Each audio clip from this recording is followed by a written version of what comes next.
আসসালামু আলাইকুম ভিউয়ার্স, কেমন আছেন সবাই? তো আজকে দেখাবো তেঁতুলের চাটনি। তো এই যে তেঁতুলগুলো প্রথমে আমি পানি দিয়ে ভিজিয়ে নিব।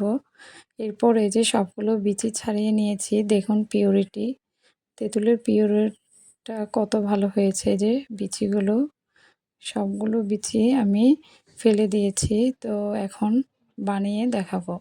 একটা কড়াই পাত দিয়ে চুলার মধ্যে, এরপর সরিষার তেল দিয়েছি। এরপর আস্ত রসুন, প্রায় এখানে 1 পাবার মতো রসুন হবে। আর তেজপাতা দিয়েছি, দারচিনি দিচ্ছি। তো দেখুন এগুলো ভালোভাবে ভেজে নিয়েছি। এরপর আমি তেঁতুলের পিউরিটি দিয়ে দিয়েছি। তো এগুলো ভালোভাবে, পিউরিটিগুলো ভালোভাবে আমি রসুন আর তেলের সাথে মিক্স করে নিচ্ছি।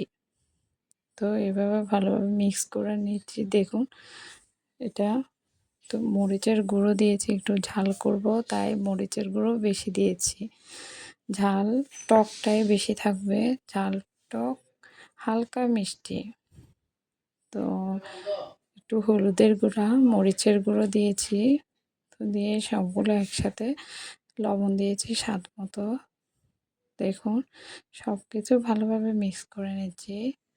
তো আমি যে পানি দিয়ে তেঁতুলের পিউরিটিটা নিয়েছি, তো পানিটা শুকিয়ে ফেলতে হবে, নয়তো আচারটা বেশি দিন থাকবে না। এই যে বিট লবণ দিয়ে দিচ্ছি। দোকানের স্বাদ পেতে চাইলে বিট লবণটি দিতে হবে। বিট লবণ দিলে আচারের টেস্ট বেড়ে যায় দ্বিগুণ। তো আমি চিনি দিয়েছি 1 বাটি।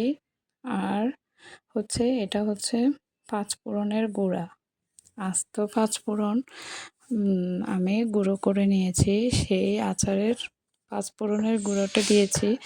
তো সব কিছু দেওয়ার পর আমি ভালোভাবে মিক্স করে নিচ্ছি। দেখুন, তো এগুলো হয়ে যাবে খুব অল্প সময়ে।